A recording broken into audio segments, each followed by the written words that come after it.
Welcome everyone. We are diving into basically the first few weeks of baby's life, talking milestones. Yeah, newborn to approximately that 1 month old Yes. type of phase.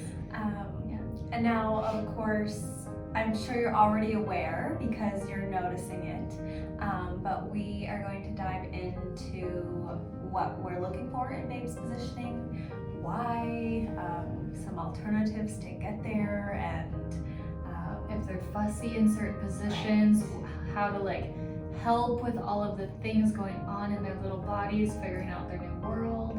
Right.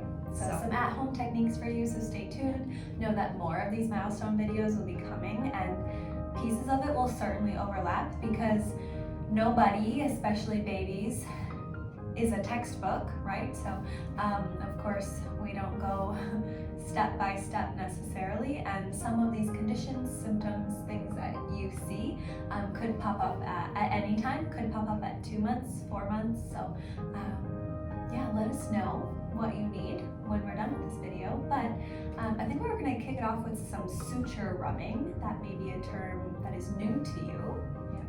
And so when baby comes through the canal after birth happens, whether cesarean or vaginal birth, it does not matter because the sutures will still overlap.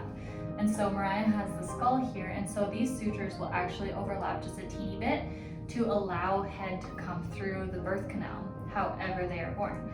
And with that, when baby comes out, they're starting to relax a little bit longer. And so with where suture rubbing comes into play, it helps form the baby's head pretty much. It allows blood flow to go to those suture lines to allow them to open and relax and get a little bit more comfy in their proper resting position. Right. I'll say, especially when we're seeing infants in the office too, you know, whether it's 3 days, a couple weeks, or a couple months in, which may be their first appointment, I love to show parents this skull because each cranial bone is represented by a different color. So then, of course, where those bones come together are those suture lines. And I love to emphasize, though, you're not going to hear any noises today because babe is still cartilaginous. We truly are fragile, and therefore we are malleable, and that's where the suture rubbing also comes into play because later on, but we might be talking about head preference and flat spots, and that suture rubbing can be a beautiful tool for you also at home to help round out babe's cranium again. It's pretty incredible, especially when you stay consistent with it, what you can do to help your little. So we'll keep this guy close just in case. And so with suture rubbing, you can most certainly hold babe up to your chest when you're doing this technique, and you're just providing a little bit of friction along their suture lines. So we're starting on the back side of their head, and you can do this when they're face down as well, if you feel comfortable, or whatever comfortable position that you want to be in, basically. Yeah. And so when you're in babe's arm, you can do the top, just along the side. You can go along the frontal bone, and just going across here, you can go along the side of the temporal bone, and then you can flip babe to the other side as well to do the other side. And just again, providing that friction. You can be a little bit vigorous with this and just quick little motions to provide good blood flow to those suture lines to help open up the area. Use 3 or 4 fingers, whatever is comfortable for you, and I say that you'll know how much pressure to use because again, your little one's fragile and malleable. I had another comment to go off of that. Oh, generally, if you're like, where were those suture lines again? Know that we have a video, know that you have this video to look at our skull. But I will also tell parents to, if babe has a mild or not, if babe has a flat spot, mild or not, you can work around the edges of that flat spot as well to help round that out. That's a beautiful place to start. Yeah. And in office too, we do dive into craniosacral therapy. We're going to link our craniosacral therapy video in the comments section, so you have that there. We're not going to dive too much into it right now just because we have that specialized video strictly for that. But what craniosacral therapy is just a very gentle technique working with the sutures of the skull on baby's head, again, to help decrease any tension or help with any sort of flat spot plagiocephaly that they might be dealing with. So the link is below. Yes, watch that, ask questions. All the things. Head to our website too. There's more when it comes So to many photos. things. Yeah. And verbiage as Exactly. well. And so diving into, after we've assessed baby's head or anything like that, we're gonna kind of dive into what baby's positioning is going to look like. So This is what we want to see in Babe. yeah. So with Babe, when they come out of that birth canal, I'm just gonna set little guy over here for a minute. When we're on tummy time, we essentially want to see baby fully relaxed, arms out, head one side or the other, just fully relaxed in that position and just letting belly hang over top of those knees, because those knees are gonna want to curl in still because baby's nice and tucked and tight inside you, so baby will still naturally want to be that way when they come out. So we just want to see a full relaxation, head comfortably going one side or the other. This is going to remind you of that newborn squish, even when you're holding Babe and those legs get tucked up, etc.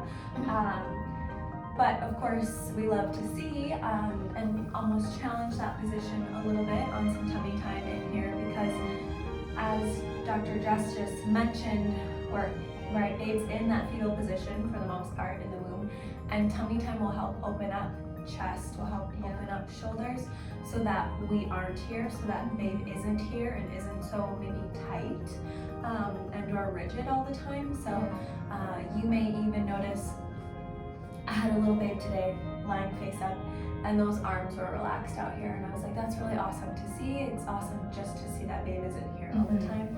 Exactly. So Babe was relaxed. So as Babe develops into that like 1 month type of area, when you're a little bit more comfortable putting Babe on tummy and all the things, sometimes baby, when they're down, they will start to like Superman and extend a whole bunch because they're super uncomfy on their tummy. They might cry profusely if they're on that tummy. They might just flail their arms out, all the things, because they don't know how to get back into that relaxation pose.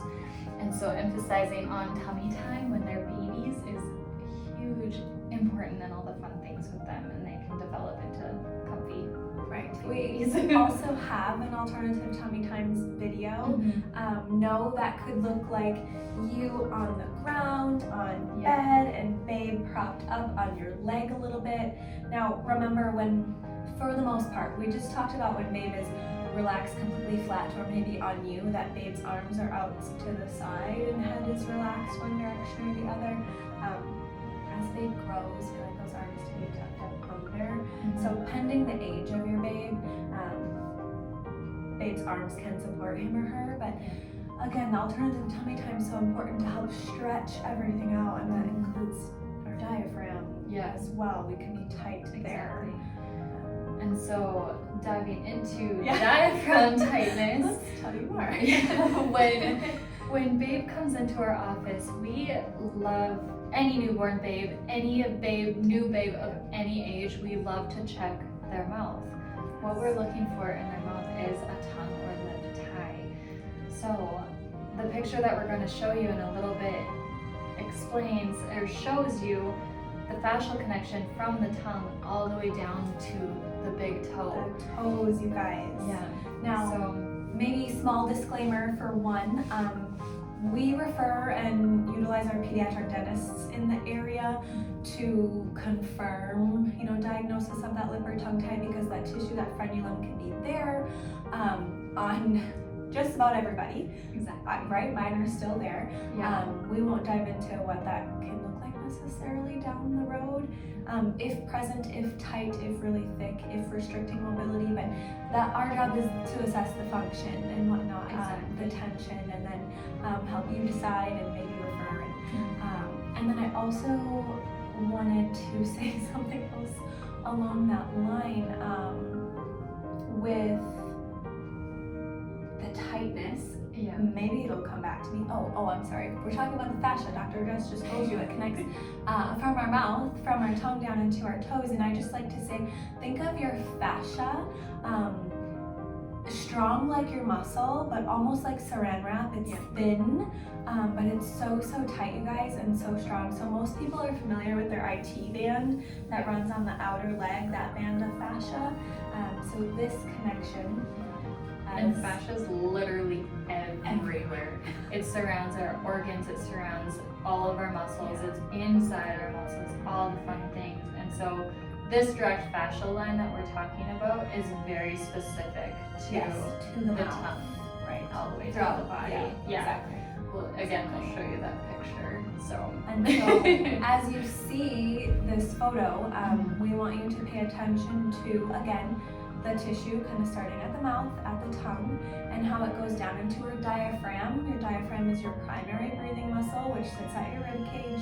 It goes through our inner thigh, our adductor muscles, and then of course, again, down into our toes. So, as Dr. Jess mentioned earlier, you know, maybe babe is supermaning, but that could look like arching to you, right? It's just another term. And so, I just want to share one of my favorite techniques for the arching, and this does not necessarily apply to all babes across the board, but as babe is sitting in your lap, and I understand we're talking about a newborn to 1 month here, you'll support babe's torso and support babe's head. We call these body circles.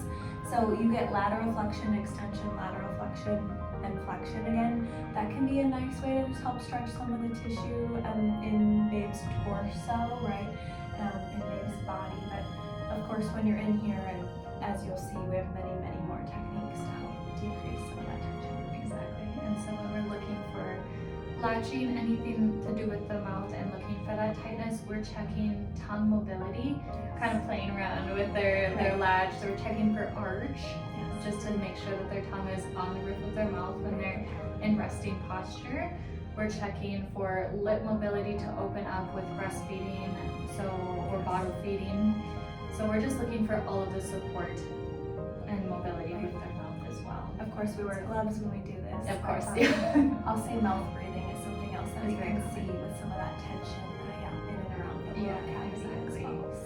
And so we'll dive into more techniques in our milestone videos coming up here. So let us know what you guys need. Thanks for listening, guys.